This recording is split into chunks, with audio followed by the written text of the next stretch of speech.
Hello my angels and welcome back to my channel.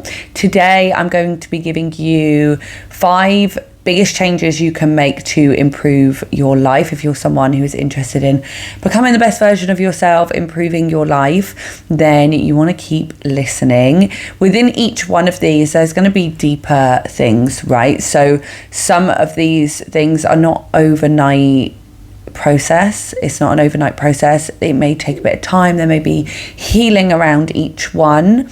And so if you want to improve your life, look at each of these changes that I'm talking about and recognize where you are not showing up in your life or where these changes could help you, what it is that you're not currently doing that could be stopping you from becoming the best version of yourself. Because we become that best version and we become the person that we want to be by acting like that person. We remove all the things that are not that. We remove all the things from our life that stop us from being that. And so within each of these changes you might recognize and see some of the things that you are doing that you can change slightly. So the first one, the change in consuming alcohol.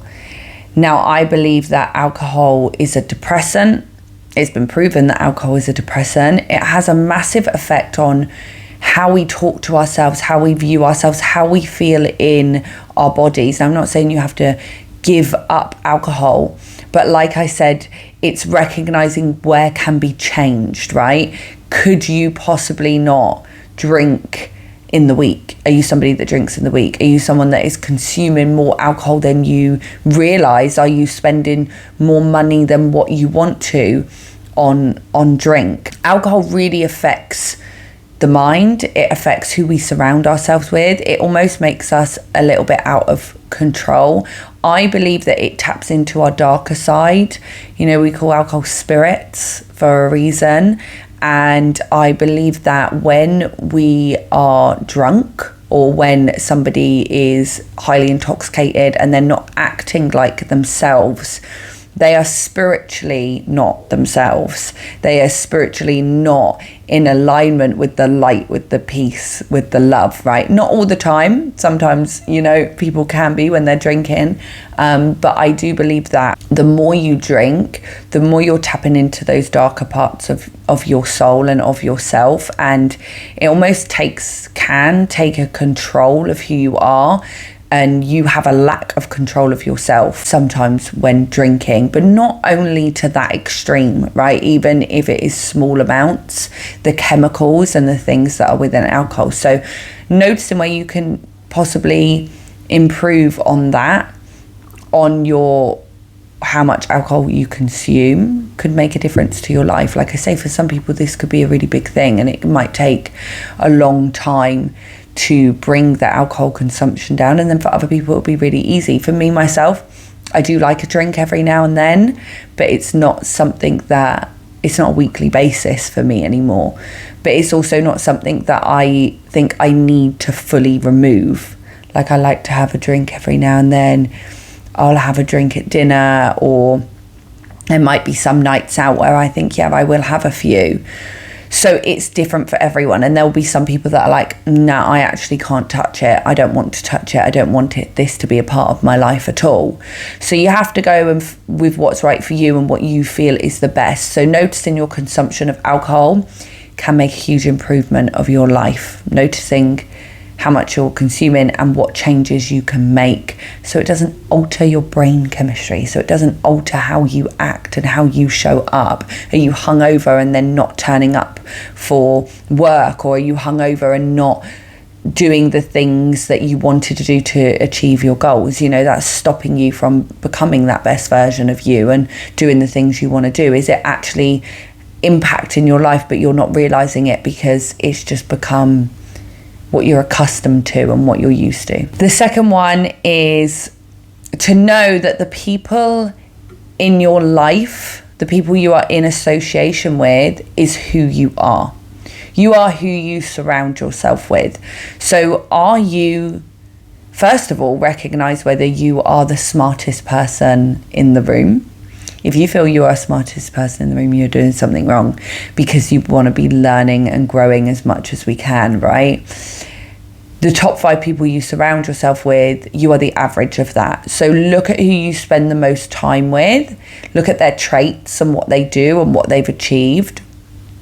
And I'm not saying to judge or define those people. What I'm saying is to look at that so you can see who you possibly are, who you are perceived to be. So it's making small changes and putting up boundaries where is necessary. Are you keeping people in your life that are not in alignment with where you want to go? Are you keeping people in your life just to keep the peace for them, but it's not keeping your peace? You know, who are you keeping the peace for? And sometimes we have to take a step back from others and be within our own energy, because that's another thing, right? We absorb the energy of the people that we are around, and we take on the beliefs of those that we surround ourselves with. And if people keep saying certain things around us, we're going to slowly start to believe it.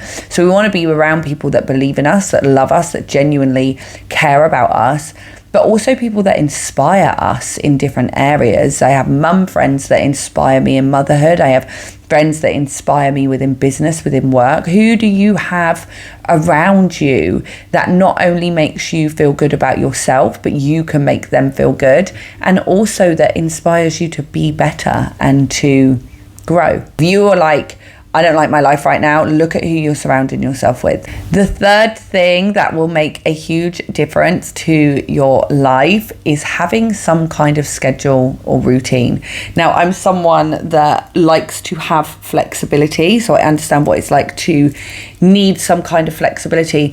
But when we have a structure, it keeps us in alignment with what we want to achieve. So if there is a particular goal, then you want to fit something into your routine that is going to help you achieve that goal, right? So I'm going to go for something really, really simple. So say you want to have, your goal is to have natural, soft, long, beautiful hair, right? This is just something easy that I'm going to go for. If you don't have a routine that is going to be beneficial to your hair, so if you're not going to wash it and take care of it and look after it, and every night make sure that you brush it properly and, I don't know, wear a silk hairband, whatever, you're not going to be able to achieve that goal. So it's having a structure and a routine that is going to feed into the things that you want to achieve. If you want to get more connected to God, and for an example, again, you want to get more connected to God, and you don't ever pray, or you don't ever read, or you don't ever dive yourself into that,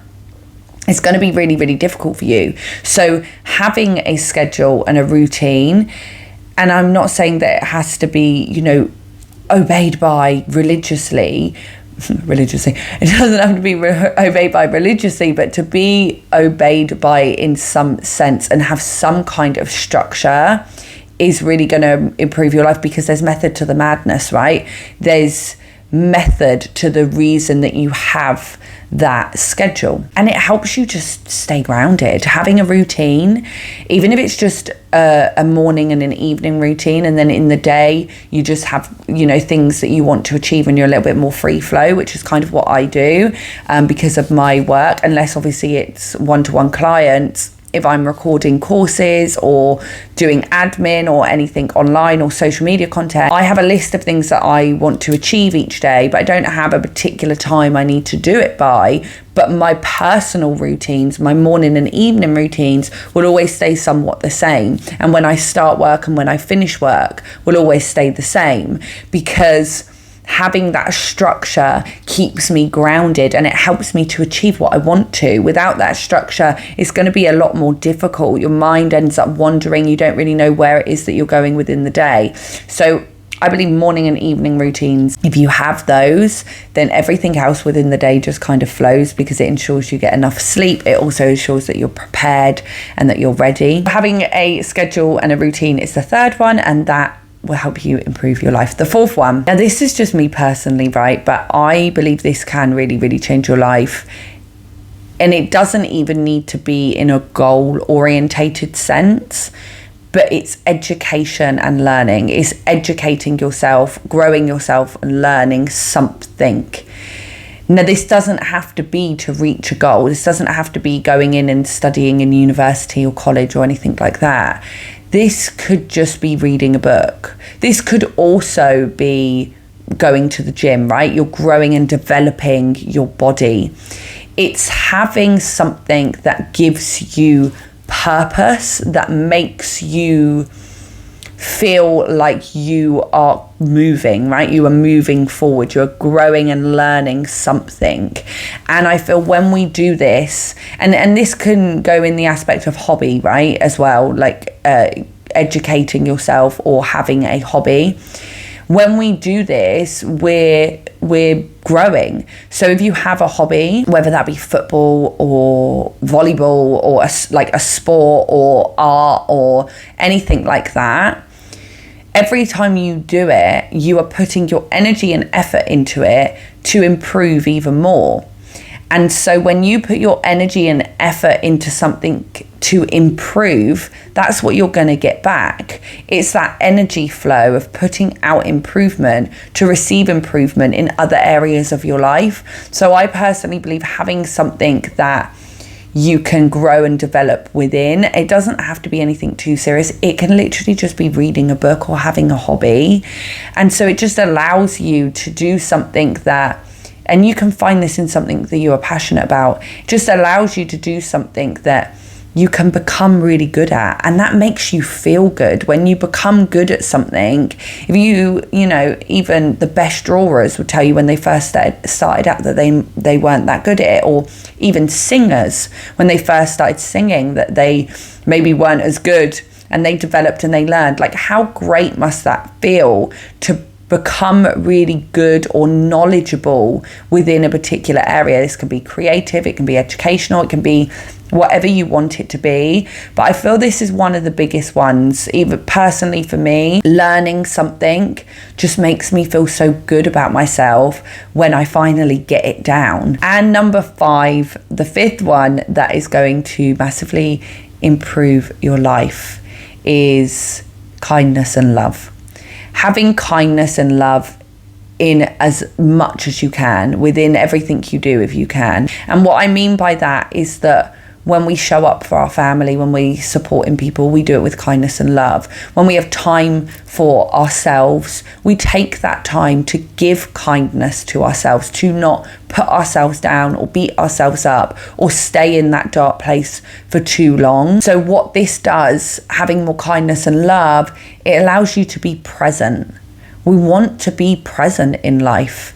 If you keep feeding the past and feeding the future, you're never really going to truly enjoy where you are. And what is the point if you can't really savor and enjoy the moment? And when you feel more into those things and you feel more into having love, it makes life feel a little bit simpler. It makes life, and in the best possible way, it makes life feel like you can just enjoy it in its very moment. And the more you give love out, the more you're going to receive it back. And that energy is going to expand more and more, and it will leak into other areas of your life and will just allow you to feel happier. But first of all, we have to recognize this, right? We have to recognize where we're not being kind to ourselves or others. We have to recognize where we're holding on to things from our past, which is stopping us from being open and loving. And so this can be a process for some people. And you can say, yes, I do have kindness and love, but do you have that in all areas? Do you have that leaking through everything in your life? Going into conversations in relationships and in friendships with love and kindness, going into conversations with people that aren't to prove you right or prove anyone right, is going in them to improve them and going in them with kindness and love. And when you start to bring that into your relationships, into your work, into the way you treat yourself or anything that you do, you'll start to see more and more improvement because you're feeding the right energy into it. Okay, so that is my 5 changes to make to have the biggest impact on your life. I hope that you enjoyed them, and I will see you again next week.